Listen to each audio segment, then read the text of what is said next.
Okay, thanks for joining us today. You are attending a ELINET seminar series event brought to you by the Language Education and Multilingualism strand of ELINET. Today, we are going to hear from Alissa Keith, who is the Assistant Professor of Linguistics and Conversational Spanish at Liberty University, where she serves as the Director of the MA TESOL program. Additionally, she's currently teaching her first year of English at the local community college, and previously she spent multiple years teaching English to international students from multiple different countries and language backgrounds. She recently finished her thesis at the University of Birmingham, UK, focusing on research on the notion of native-like speaker as the only measure of adult additional language success. Using qualitative life histories approach, her methodology allowed for individual language learner a voice in defining their own adult language acquisition success. Thank you so much for joining us, Dr. Keith. And whenever you're ready to start presenting, we will have 45 minutes for the presentation, followed by 15 minutes of questions and answers at the end. So for those of you who are viewing, if you have any questions during the event, please feel free to put it in the chat. Whenever you're ready, Dr. Keith. Hello, thank you so much for having me today. I'm really excited to be able to present my research to all of you. Like Emma said, my name is Alissa Keith, and I recently finished my PhD at the University of Birmingham and really enjoyed all of the research I was able to do during my time. So today I'm going to be presenting the native-like speaker myth, challenging native-like proficiency as the only measure of additional language success.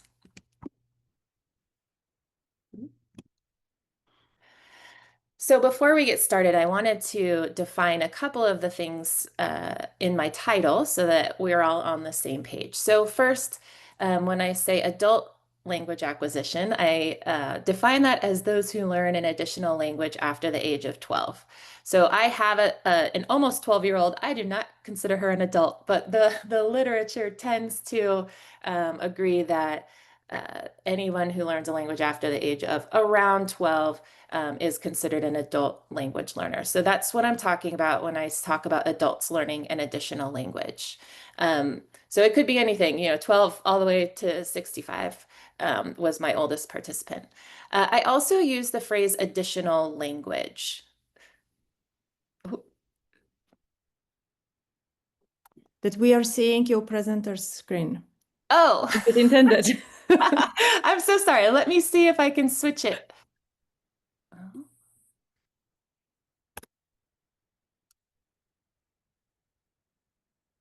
I have too many screens up.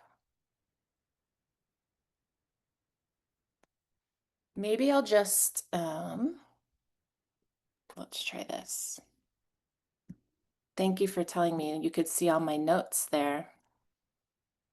That's not a problem at all. I just wanted to let you know that you No, are... I appreciate it. I had it probably just on the wrong. Let's see. Is it still the presenter? Yes, it is Green? the presenter note. All right. Well, I'm going to go ahead and just present without the presenter screen. Oops. All right. How's that? All right.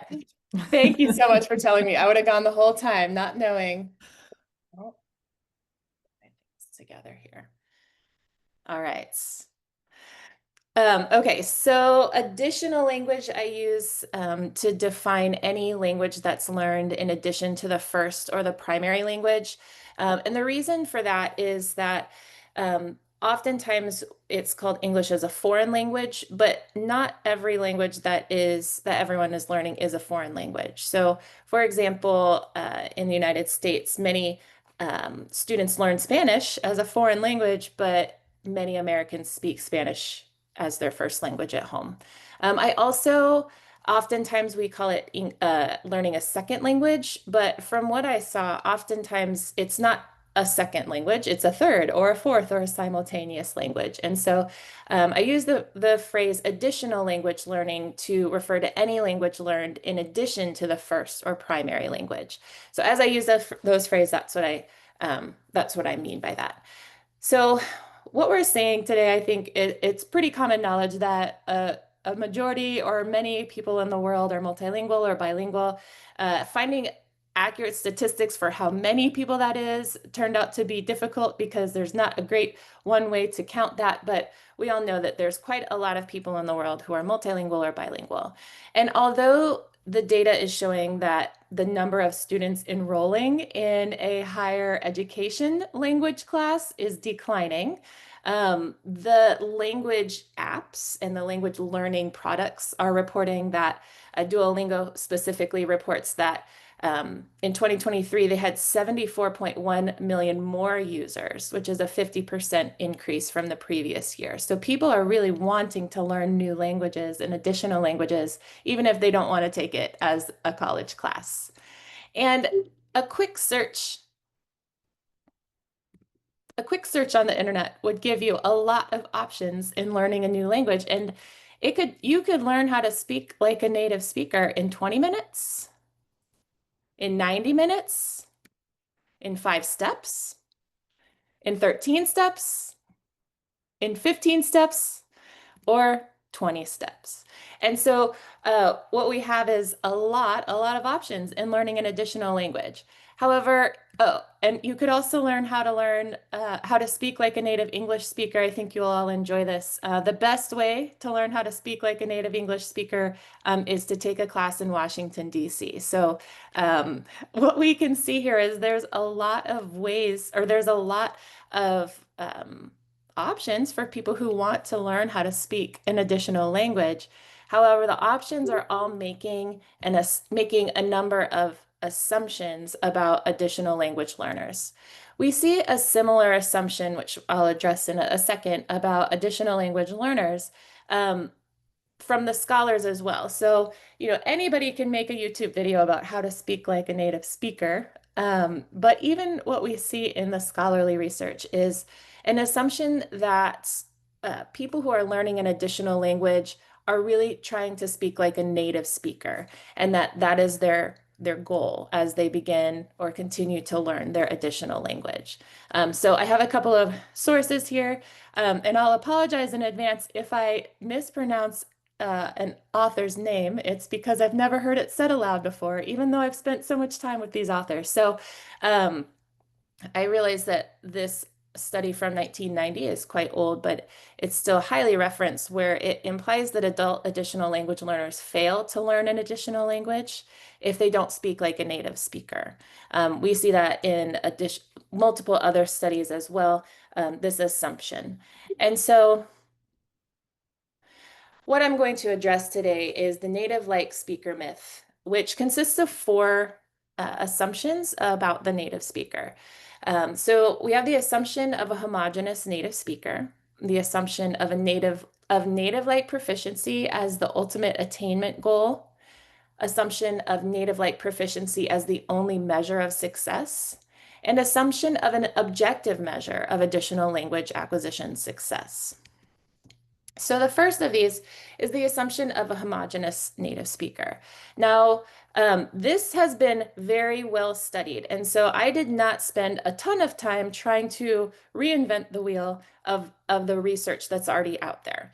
But I did need to address it as it was foundational for the other 3 assumptions. So in 1985, Thomas Pikeday declared the native speaker is dead. And while that was a long time ago, 40 years ago, we still see the native speaker represented in literature as a measure for basically for success and even for proficiency. So this Suzuki and Kormos 2020 talk about how nativeness is often related to accentedness and the closeness to what they call native language norms. Another study finds that even though some people can have exceptional outcomes, they're still not quite reaching native-like proficiency among late learners. And so there's often, without even definition, an assumption that the goal is being a native speaker when we don't really have one singular definition of what that means.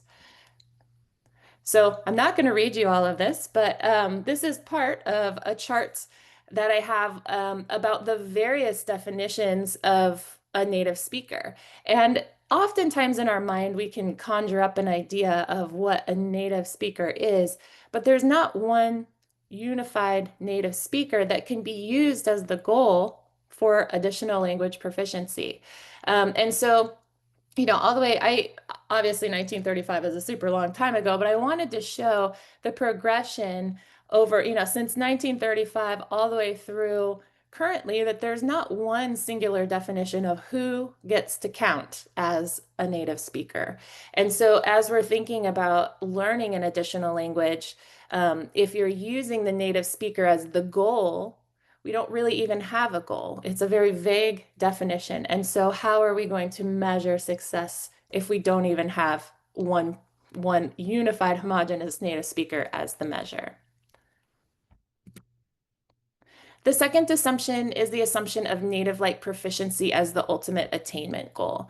And so the slide I showed earlier of, oh, speak like a native speaker in 5 minutes and 90 minutes and 5 steps and 10 steps, is making the assumption that that's the goal of every person who is learning an additional language. Scholars in the field have also been studying for a long time. I have studies from 1989 and 1990 and even earlier, in which scholars are studying why adults cannot reach native-like proficiency. And there's multiple factors. There's the age of acquisition and maturational constraints and length of residence and aptitude and instruction type and all of these things. But the studies don't ask if that was these people's goal in starting to learn an additional language in the first place. So the fundamental differences hypothesis from 1990, again, I realize that's old. It's still very highly referenced in literature, talks about the difference between a first and a second language learner. And one of the keys is that adults will have a lack of success. They will have general failure. And he even says complete success for adult language learners is extremely rare or even non-existent. And so we're at this point, it appears that the literature is assuming that native-like proficiency is the goal of every learner. A more recent study is from Hartshorn et al. 2018 that talks about that basically just said the question in critical period literature has never been why adults are incapable of learning a new language. They are, but why adult learners so rarely, if ever, achieve native-like mastery. And Hartshorn uses an example that really resonated with me as a really good visual of this situation and kind of formed the basis of some of the questions that I asked in my study later. He talks about how if two runners begin at the same time and they end at the same, and it was a running metaphor basically about how people who are learning an additional language need to start at a certain time and learn at a certain pace in order to gain native-like proficiency. But as a runner myself, I thought about what if two runners start at the same time, but one of them never intended to reach that same finish line. They had different finish lines. Would they both be considered to be, would one be considered to be a failure if they never set out to reach the same goal? I think that it was an apt metaphor for explaining how sometimes people have different goals and maybe shouldn't be considered a failure if they don't reach native-like proficiency. The third assumption is the assumption of native-like proficiency as the only measure of success. So again, these studies, I wanted to kind of show that this is a pervasive idea of success in additional language acquisition. So that's why I've got studies from 1972. Selinker is cited very often in literature where they say the ideal second language learner is that they will not succeed. Blythe Roman says foreign language learning is often difficult and ultimately unsuccessful.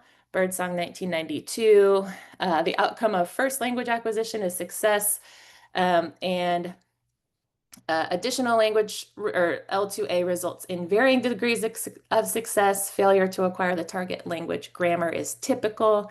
And Hartshorn 2018 shows a correlation between the latest age a person can begin additional language acquisition to still reach native-like performance and learning success. So it's still an assumption in the current literature that the only success can be native-like speaking or native-like proficiency.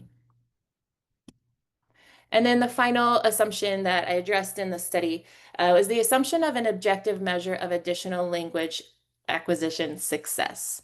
And so I won't redo these studies, but basically what we see is that in the language proficiency tests, oftentimes it's measured next to a native or near native language speaker. So Larson Freeman in 2005 states most everyone has either experienced it or can readily accept the claim that almost all, at least older learners, fail to attain native-like competence and performance in at least some subsystems and aspects of a target language. Papi in 2019 asked participants to measure themselves by whether they hope to master the English language or imagine a day when they can speak English like a native speaker of English. And while proficiency tests are certainly very useful in obviously in a lot of places, it's not, they can't be always used as an objective measure of success. So in order to address these assumptions, I had 3 research questions. So the first was, at additional language onset, is the adult learner's desired outcome level, which I abbreviated as DOL, comparable to native-like proficiency? If it is not, what is the adult learner's desired outcome level? In what ways do additional language learners assess their AL proficiency? Regardless, by what measures do adults assess their own AL success? And then if additional language acquisition success is achieved by reaching their desired outcome level, can adult language learners be successful in additional language acquisition? And so I wanted to see if adults, when given the chance to define their own success, would consider themselves successful in their additional language proficiency. So in order to do this, I used a qualitative life histories approach. So what I had found as I was doing my initial research was that most of the language acquisition literature is a quantitative approach, which has given us so much excellent information about how and why and when people learn additional languages. But the qualitative life histories approach filled in some of the gaps that the quantitative studies created, which by focusing on individual experiences rather than the broader additional language experience. So I did interviews with participants who learned an additional language after the age of 12. And it allowed each of them to be participatory in determining their own measure of success, rather than giving them a proficiency test, assuming their goal was native-like proficiency, and then telling them whether they were successful or not. I chose this method for a number of reasons. One of them was that I wanted to add nuance to the notion of success and failure in adult additional language acquisition. And also because in 2018, right before I started my research, Larson Freeman 2018 in a speech said more research in predicting the future of language acquisition research. In a speech, she said, more research will examine the individual learner, focusing on individual learners in context, redirects research to a person-centered frame of reference. And so that's what I really wanted to do, was to allow each participant to be the center of the research, for them to give their experiences and to share what they define as their own success. So I had 26 participants in 25 different interviews. So 2 of the participants were married and consented to be interviewed together. And so I tried to get about half who had English as a first language and a different additional language, which led me to having United States as the country of origin for about half of them. And then I had from around the world: Poland, Brazil, Syria, Tunisia, Canada, Taiwan, India, Spain, and Thailand. I also asked them their highest education level. So almost over half had a terminal degree in their field. Some of them are educators, most of them are not. And the participants that I chose were from my personal network, and which is why so many of them are educators. Um, and then their first languages, so this is where I was more careful to get kind of a half and half. I wanted to have participants who half of them had English as their first or primary language and learned a different additional language, and then half that had a different additional language and learned English as their new language. So you can see here I was relatively successful in that. So 15 had English as their first or primary language, and then the rest was kind of a range. I've got Arabic, Tunisian on there twice. My chart was wrong. I've got two that had Hindi as their first language, one Portuguese, one Mandarin, one Thai, one Hainanese, one German, one French, and two Polish. And then the additional languages were varied as well.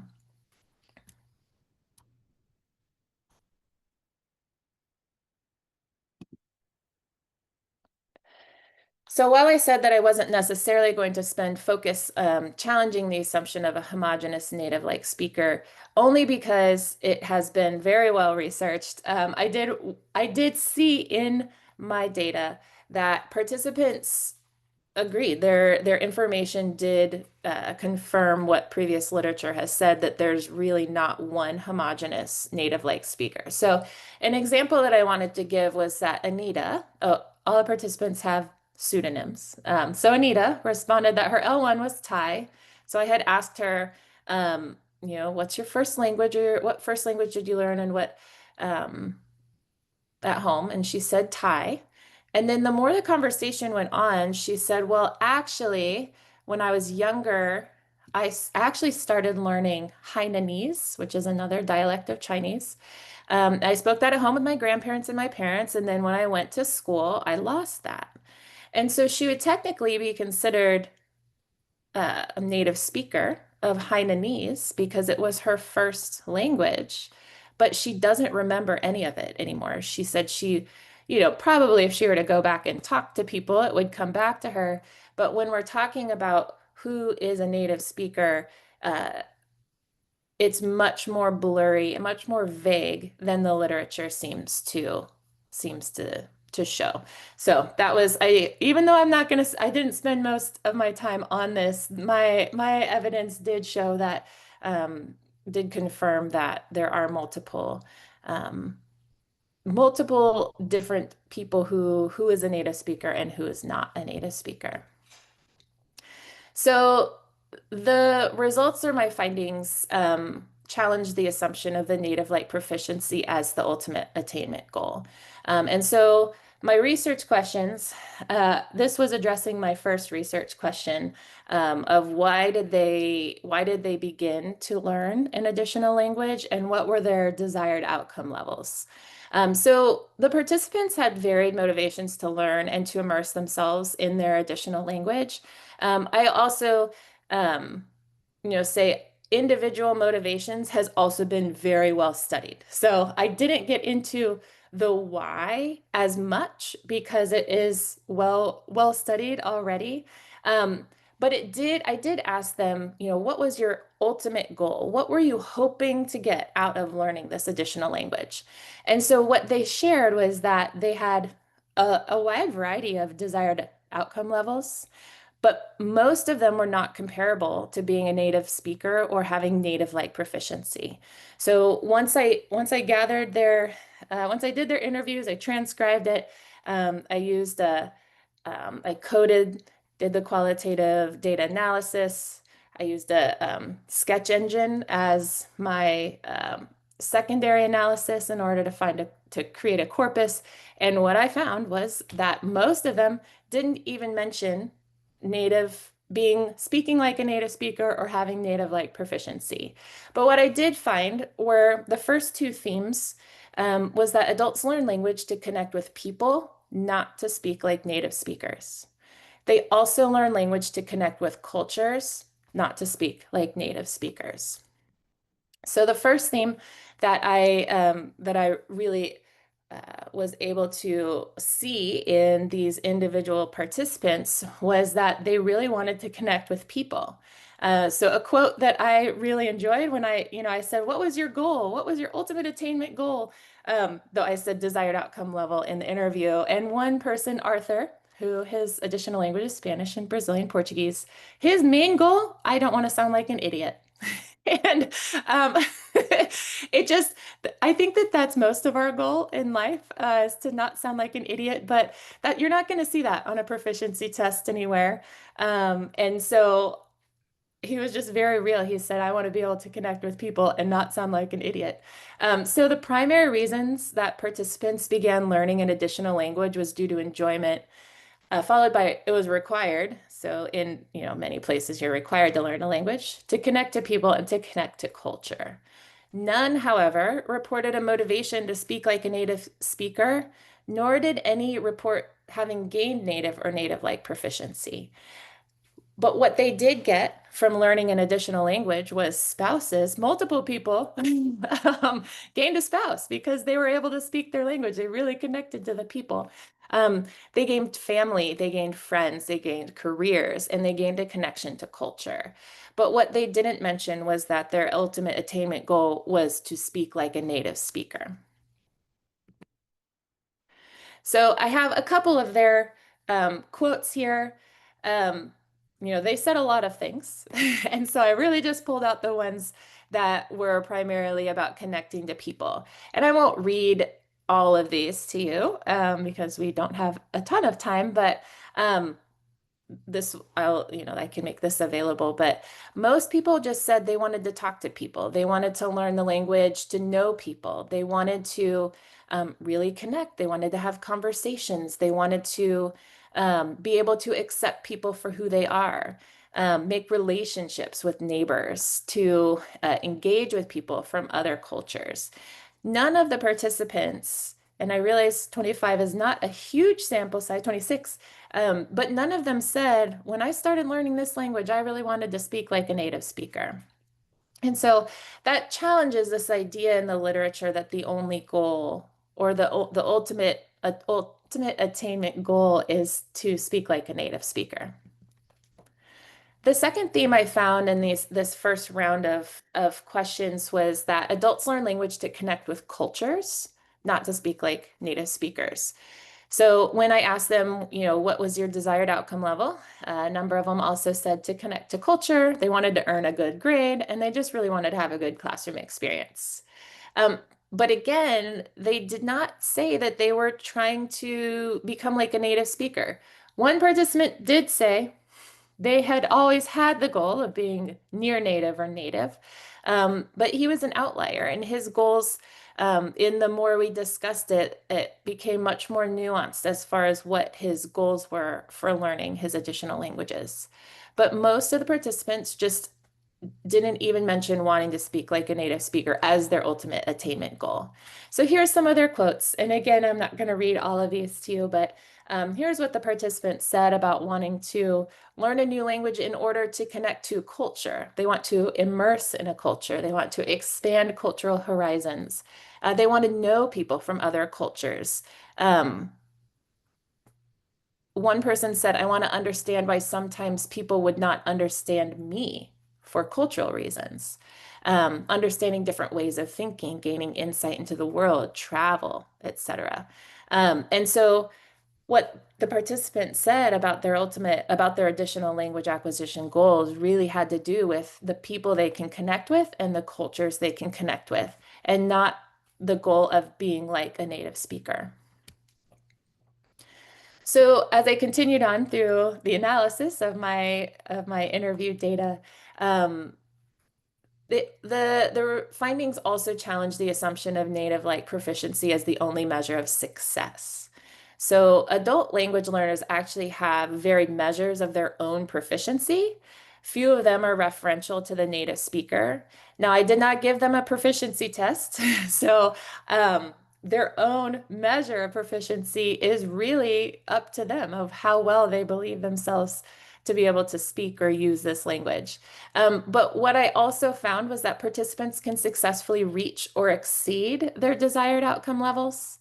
most participants measured their proficiency by the ability to communicate in the additional language and other professional and personal achievements. So I had one person who is in higher ed, and he said, I teach first-year students, and they never complain about my language on their end of course surveys. So I think that I have reached my goal. And so, you're not going to see that on a proficiency test. And that adult language learners measure their own success unrelated to the native speaker and instead to what they can do with the language. And so they can reach or exceed all of their goals. Well, maybe not all of their goals, but the goals that they set out for as they started learning. So here's a quote from one of my participants about when I asked her how do you measure your own proficiency? So her additional language is German. And she said she's American and she went over to Germany and lived with a German family. And she was saying her German father, he said, your German is verdammt gut, which is damn good. I am verdammt gut level. And so that's how she measured her proficiency. How is she doing in the language? Well, he said she is damn good at German, at speaking German. And that to her was a perfectly acceptable proficiency level. Other participants measured their proficiency as whether they can communicate, their fluency, their ability to understand and be understood. Two of the participants were in evangelical situations where they're in other countries in order to evangelize. And so they measured their proficiency by being able to preach in the language. Two of them said they were able to get around. One of them was able to pass the American US passport test. Some can translate, and one did say that she can be mistaken for an L1 speaker of the language. And so they all measure their proficiency in different ways. So the final challenge that the findings of my research found was that challenging the assumption of an objective measure of additional language acquisition success. So adult language learners not only desire to communicate, but the findings were that they measure their success by being able to communicate. Although they didn't always specify the topics or the complexity of the communication ability, they did make it clear that their success was not their relation to, their nearness to, or distance from a native speaker, but really that their goals were to communicate, and if they could do that, then they were successful. So a quote from one of my participants, his additional language was Mandarin.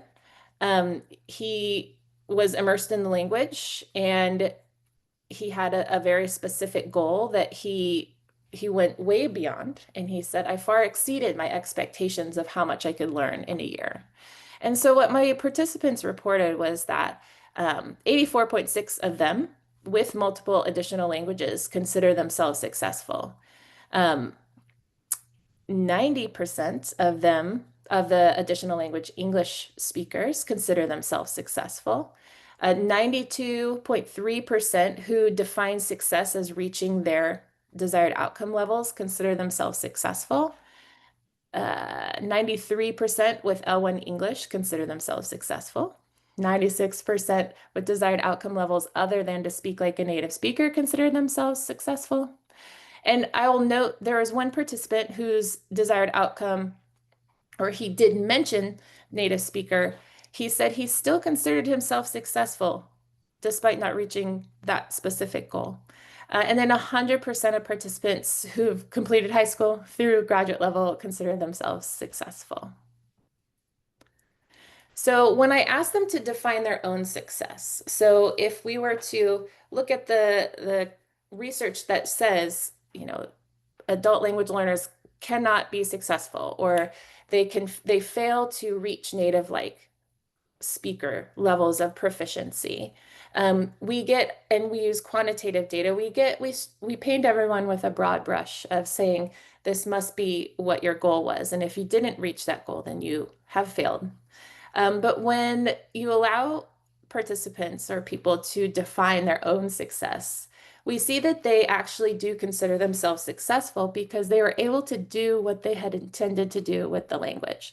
And so again, I'm not going to read all of their data here, but some of them just really stood out to me. The one that I mentioned earlier, my success is like, did I sound stupid? No? Then that's good. So that's what he considers successful. Um, Another one talks about, I felt I had reached, so Paul, I felt I had reached a satisfactory point when I was able to be conversational with a native speaker that did not know my language. Um, let's see, I feel like I can, read, write, and communicate. And if something doesn't make sense to me, I can ask and it can be explained to me in a way, explained to me, and I get it like right away. The other is, if I'm successful if I get my messages across. So as we're defining success in these very specific way of whether or not someone reaches native light proficiency, we'll find that, everyone fails. But if you allow participants to define their own measure of success, we can see that adults actually can be highly successful in learning an additional language. So there's plenty of room for future study. I recognize that qualitative data sample sizes are going to be much smaller. The 2018 Hartshorn study had I think it was 2/3 of 1 million participants. So huge, huge data there. I did not have time to interview that many people. And so I don't think anyone does. And so obviously a qualitative study is going to have smaller sample sizes. Additionally, my participants were in my contact group or a friend of a friend. And so I didn't reach people I didn't know who had different experiences. And so obviously different demographics would likely produce different findings or maybe even add more nuance. And that's, I think, what I found was that there's so much nuance to adult additional language acquisition and the studies that we can find by asking people, did you consider yourself successful? What is your proficiency level? What are you able to do? I think that there's a number of things that were outside of the scope of the study as well that adding additional participants with different educational backgrounds or I interviewed in English, so everybody had to have a high enough English proficiency level to understand and respond. So, if I were interviewing people who are in different situations, we may have just more nuanced data, which I think is beneficial for all of us in understanding how adults learn new languages. Obviously, broader sample size can create more nuance. And I had originally intended to do these interviews more as focus groups because I think when you're talking to people, you like remember new things. But COVID happened during my data collection, and so individual interviews were just fine. So my purpose and what I would a call for. So a call for individualized measures of success. So I think in my future research and what I'll also be hoping to see, and I'm starting to see a little bit more is more individualized measures of success, especially when talking about adults who adults learn a new language for a reason. They're not forced into it usually. And they have a reason for starting to learn that additional language. And I think it would be good to allow them agency in defining their own success. I think use of life history's approach in asking people, why did you start learning this language? And have you reached that goal? Would be beneficial in adding more nuance to the field and just more qualitative methods because I like to hear people's stories. But adding nuance to what we already know. Quantitative data is fantastic. It certainly has given us so much information about the field and about how and why people learn languages. But adding nuance to that can only better our understanding of adult language acquisition and what it is we're trying to do and why we're trying to do it. And so I see there's some some notes in the chat, but I will wait and see if anyone wants to ask questions. It seems like you have a few people who do want to ask. Some folks are happy to speak out loud while others are chatting in the chat box. Mhm. And I'm just going to look at the first question that came up from Melody, and it says, I'm curious about your thoughts on how we could re-envision measures like CEFR, especially for classroom use. Yes, so I just saw something yesterday as I was finishing up my finalizing my slides about CEFR, and I'm not as familiar with those measurements as I am with the American ACTFL measurements. And I think, oh, ACTFL. Okay. So the ACTFL measurements actually have adjusted to more of a can-do statement as far as measures of proficiency. And I think, especially in a classroom where you're trying to assess, has the student made up have they learned anything or not in my class?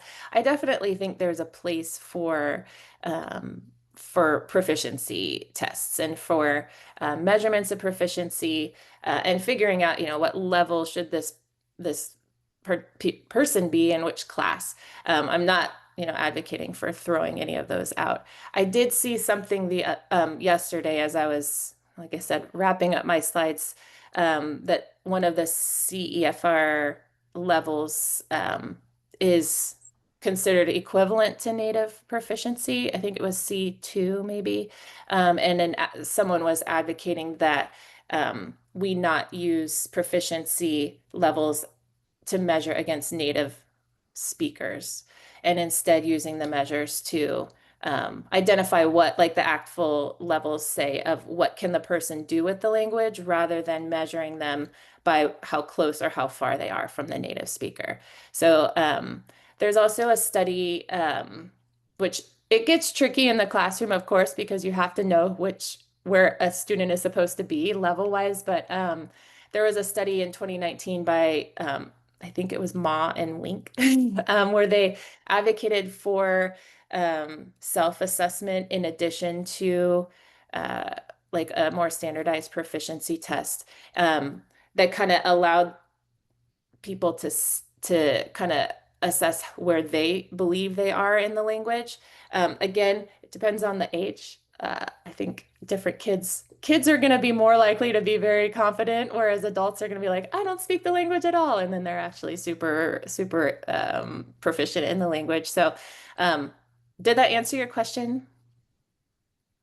Yeah, thank you. I teach adults, and Okay, so yes, this is something I encounter is that my adult learners are like, oh, but I need to sound like a native speaker, and I'm like, but you yes, don't. yes. So I'm trying to figure out how do I still use some of those measures without measuring it like you should yeah, some of the wording they use in CEFR. I agree that ACTFL is a little bit more mindful. They do have like the superior level past Yeah. but I don't talk about that. So Yes. yeah, And I thanks think so much. Yeah. one thing they found too, in their, like in that study where they're talking about having people self-assess, is that adults tend to under-assess. And I see this just in general speaking of people be like, oh, I don't really, my English is not so good. And then they like give me a whole essay, like a doctoral level essay on some topic I don't even understand. And I'm like, well, obviously your English is fabulous. So there's certainly issues with self-assessment as well. Thanks for that. Valentine, I think you had your hand up first. Yes. Dr. Kidd, thanks a lot. Thanks a lot for your insightful presentation. And yes, this is also related to my PhD. And my question is, would you say the future research in the field of the native, non-native dichotomy would be qualitative in nature? And if so, do you believe that by examining students' attitudes towards learning English or language learning in general, would also help us move away from that geopolitical notion or instrumental notion of learning English and move closer to, like you said, understanding learning English as a cultural tool and help us expand on our identities and integrating into the global world. Would you say so? Yes. So my hope is that the future of research is both qualitative and quantitative. I think we need both. I think they really complement each other. We can only interview and analyze so much data, whereas the quantitative data does give us some broader knowledge. But the qualitative, like I said, adds more nuance to it. I did study a number of I did research a number of studies about attitudes towards the language, towards the speakers and culture of the language they were learning. And that was one of my interview questions was, how did your attitude affect positively or negatively the language you were learning? And primarily, they said they had a positive attitude towards the language. I think having a different demographic, perhaps. So one of my interview questions, based on some of the literature I read, was people who are voluntary versus involuntary minorities. So if they learned English because they are asylum seekers or refugees or migrants, they may have a different attitude towards learning a language because it wasn't necessarily a choice. It's not like, oh, they just wanted to go on vacation and learn English in order to communicate. It was more of an involuntary language learning situation. So I think certainly the thinking about the attitudes and like you said, the geopolitical identities is a really important part of this because if you're one of my participants, she grew up in Poland behind the Iron Curtain. And so her attitude towards English was that it was her way to get out from behind the Iron Curtain. But the reasons that people learn English often are a lot different than the reasons that like Americans learn Spanish or French. And I think it would be really important to include that or to add that to the field of research of how native speaker, non-native speaker, and the attitudes influence the way that we speak language and the way that we talk about language. Thanks. Great. We have several more questions and just about 10 minutes left. So I think it's Ziwei. Do you want to ask your question, please? Yes, thank you so much, Dr. Keith. That was very interesting because I'm doing a PhD research on English teachers who speak English as a second language and how they negotiate their identity towards native speakerism. I do have a question regarding your interpretation towards some of the findings that you presented there. They were so interesting. However, I wonder, for example, regarding some of the findings when people said they regard them reaching satisfactory point when I was able to have a conversation with a native speaker and these kind of answers, would you consider that also implies their pursuit towards nativeness to a certain extent because they set being able to speak to a native speaker as sort of like their benchmark, a benchmark to gauge their success in language learning? Yep. Yeah, a few of them did mention being able to understand and be understood by a native speaker. And I think there is just an underlying assumption that they want to be understood by the people who speak the language. They did not specifically say that that was their benchmark, but it's certainly possible that was a benchmark for them. One thing that they did mention, so one of my participants explained he was in Japan and he considered himself successful when he got a phone call. He listened to the person who's a speaker of Japanese explain to him something, and he gets off the phone and he says, a package will arrive at 3 p.m. And then the package arrived at 3 p.m. and he found himself to be very successful in that moment. And so while they didn't specifically say that, those attitudes certainly could be underlying there. Yeah, thank you so much for explaining that. I'm trying to take the questions in order. So Carol has put in the chat, thank you, Alissa, research that I have done suggests that many highly proficient ALA learners who can be taken for native speakers actually prefer to be seen as good learners rather than NS speakers. Is it an identity issue, and what's your thoughts on this? Can you, NS meaning native speaker? I think so. All right. I'm just going to look at it really fast. Okay. All right. So one of my interview questions was, do you feel like you have gained a new identity, lost an identity, or neither when you have learned a new language? And I certainly think it is an identity thing. So most of the participants said no. Um, I think it's because of who my participants were, because many of them don't currently live and function in their, well, some of them just said they had gained a new identity, that they find themselves speaking differently and that their personality is different when they're speaking their additional language than when they're in their home language. They didn't specifically say that they lost an identity, but they have maybe gained a new additional part of themselves by learning a new language.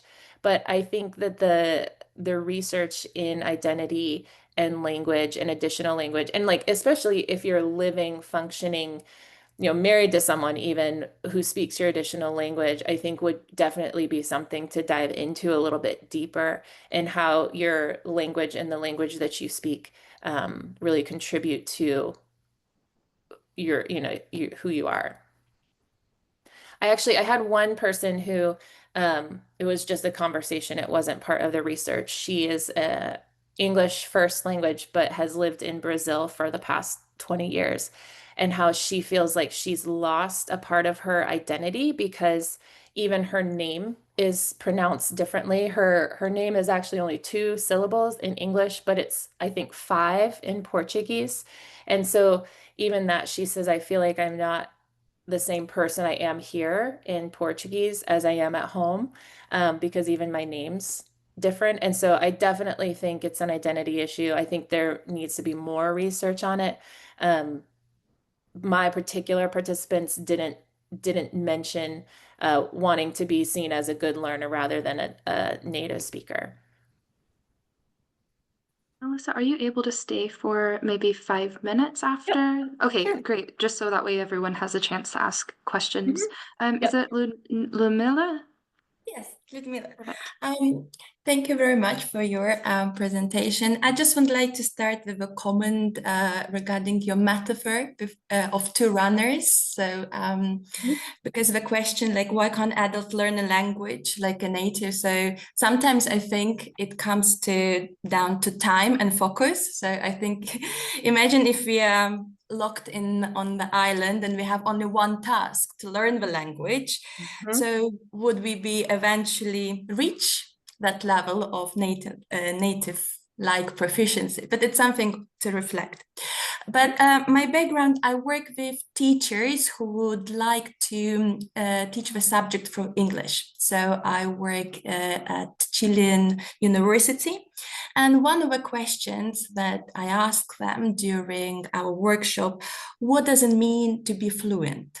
So we discussed this question, and of course, a lot of features of nativism appears as the criteria. But my question for you is just to reflect, because you focused on measuring success, and the question is being successful in communication with family members equivalent to being successful in a professional environment? So what are your thoughts on this?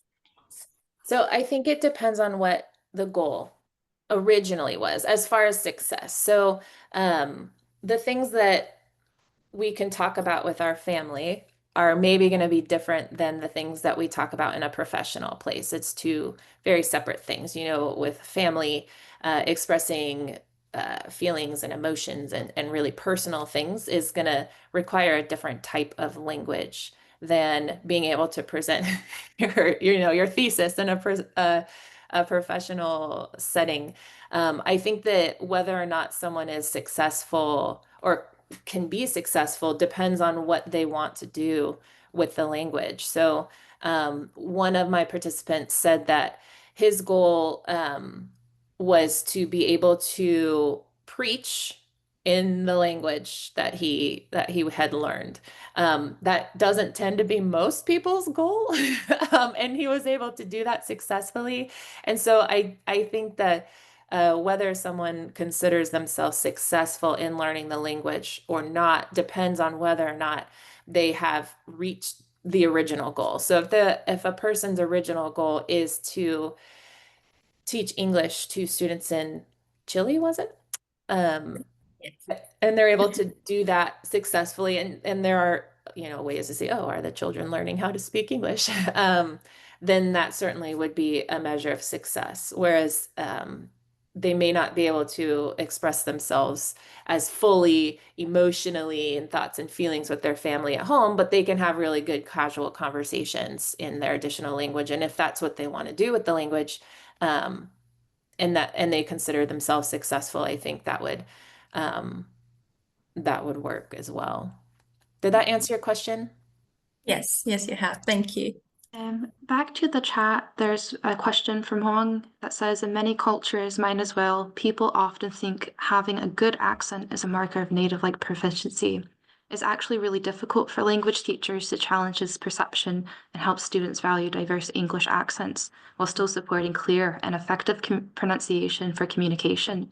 What's your thoughts on this?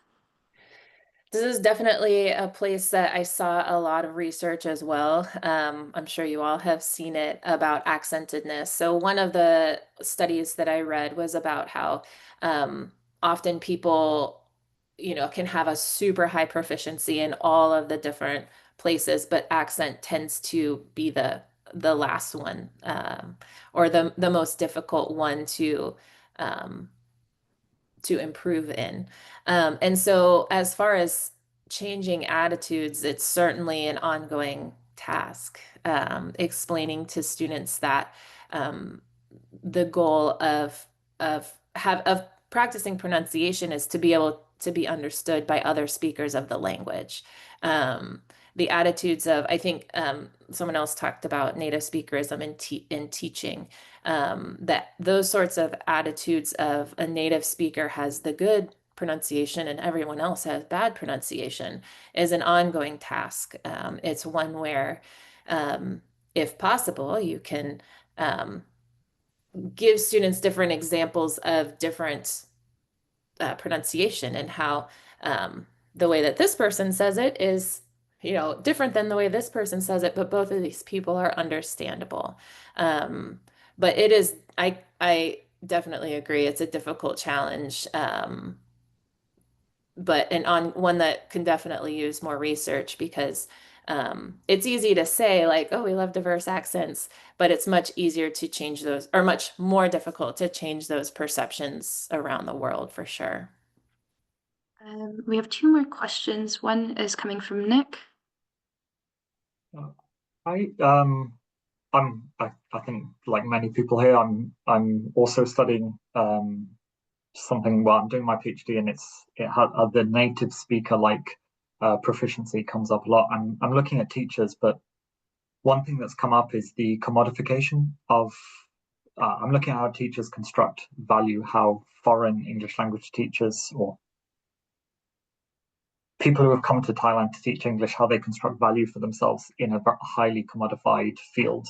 And I think this native proficiency is really highly commodified, that, you showed us all those snippets of all these language courses that are saying, this is how you achieve native proficiency. My question would be, what role do you think, or to what extent do you think this commodification of native proficiency plays in adult learners who maybe, for example, have to learn the English, or maybe your students all seem to be at the stage where they're calling themselves successful language learners, but maybe earlier on in their career where they were using apps and using these highly commodified ways of learning English, would their views have been different on native like proficiency? Is it just because they've got to the end and they can now do what they want? Whereas maybe when they're using apps, were they more likely to say that I want to be a native speaker because that's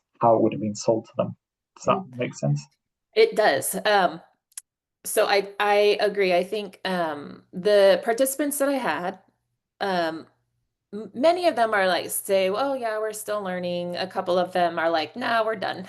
So I definitely think that if I were to have different participants, they may say, I want to speak like a native speaker, because that really is what's considered the measure that you're trying to reach. The slide that I had with all the different commodified native speaker language tools, that was just the first 6 results. I mean, there's pages and pages of that. And so I think that around the world, you know, it is something. I know you all have talked about researching native speakerism in teaching, and especially now, Nick, you add the commodification of that. It is certainly an identity thing, and it's something that many people they just make the assumption that, well, if they're a native speaker, then obviously they know everything about the language and can definitely teach it to me. And I think we can all agree, we know people who are first language speakers of our own language who could never teach, who don't know anything about the language they teach.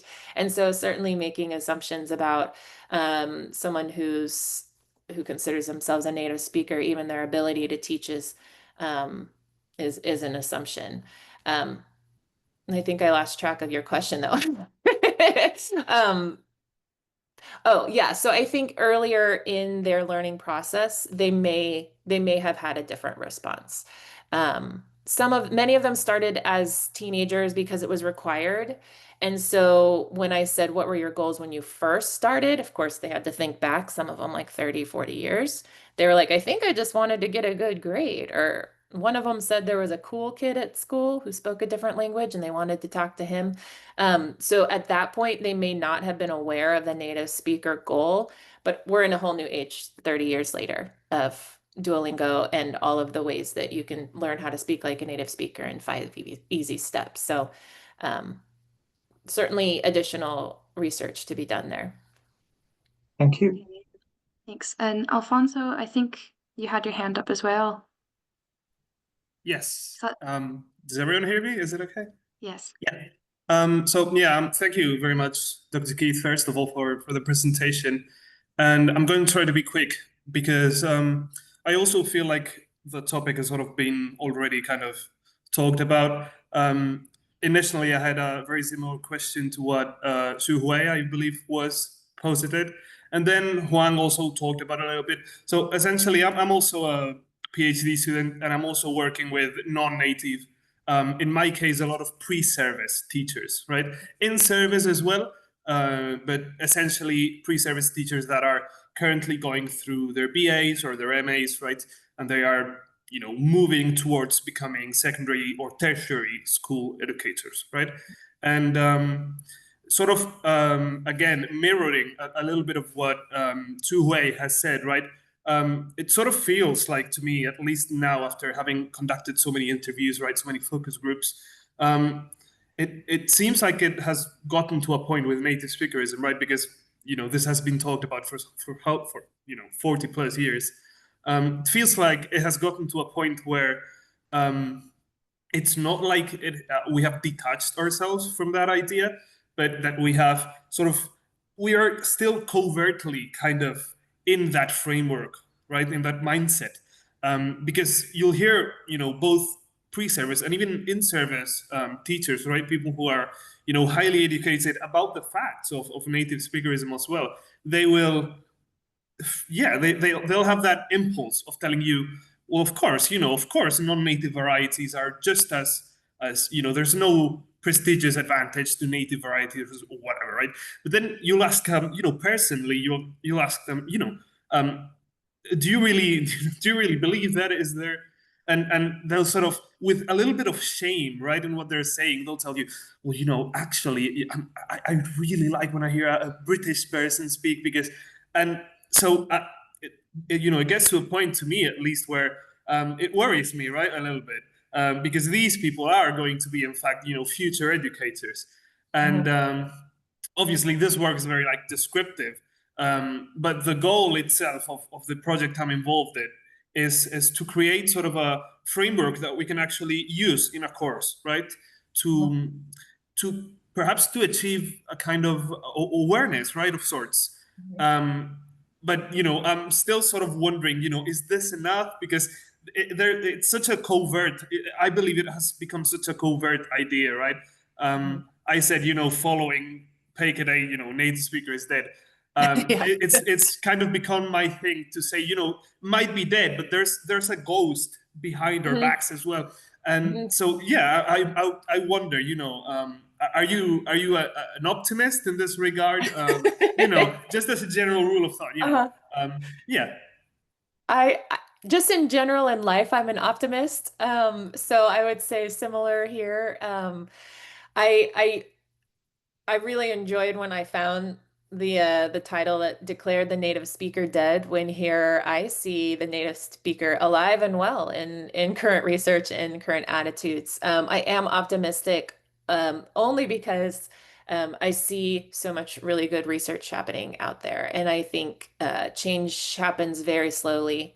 I think I saw someone in the chat saying, how do we that the education needs to be for the general public as well. And I think the more that we talk about this, and even in a more global society where people can hear English or any other language spoken any time of day. Right now it's 9 a.m. and I don't know where all you are, but I'm hearing English spoken from all different places, and I'm guessing different language backgrounds. And the more that we hear different varieties of English, the more likely we, I would hope, would be more accepting of the many, many ways that we can speak, understand, enjoy, learn, vacation in these languages. So I am an eternal optimist about all things. There's a lot of work to be done, of course, but I am hopeful that with continued research and with more public facing research, I personally am not doing as much public facing research like on TikTok for sure, but I think that the more that people are able to hear diverse Englishes, it's really just beneficial for everybody, in hopes that they can say, oh, that person speaks English, I speak English, we speak it differently, that's fine. And that happens, I mean, even in countries where the primary language is English. Like, I'm in the United States, like, there are people around me who speak a very different English than me, and we both speak English as our first language. Super different. And that's already kind of, there's certainly attitudes, but it's accepted as a type of English. So I'm hopeful that the more we do this globally, the more we say it directly of Englishes or whatever language, all the diversities are beneficial to us. I'm hopeful. Wonderful. Thank you so much for your time and for staying a few minutes extra. For those who haven't seen the chat, I will be sending out materials as a follow-up to everyone who's registered. Dr. Keith, are you okay with sharing your email? Okay, Yes. So if your questions weren't answered, you will be able to ask Dr. Keith your questions via email. I know Paulo has a few announcements about upcoming events in our seminar series. I'll provide a link in the chat, but Paulo, if you'd like to talk about those. Yeah, just a minute, really. Thank you again for the presentation, Dr. Keith, and I'm really happy that part of the presentation focused on this need to look at the individualized needs of what the goals of learners.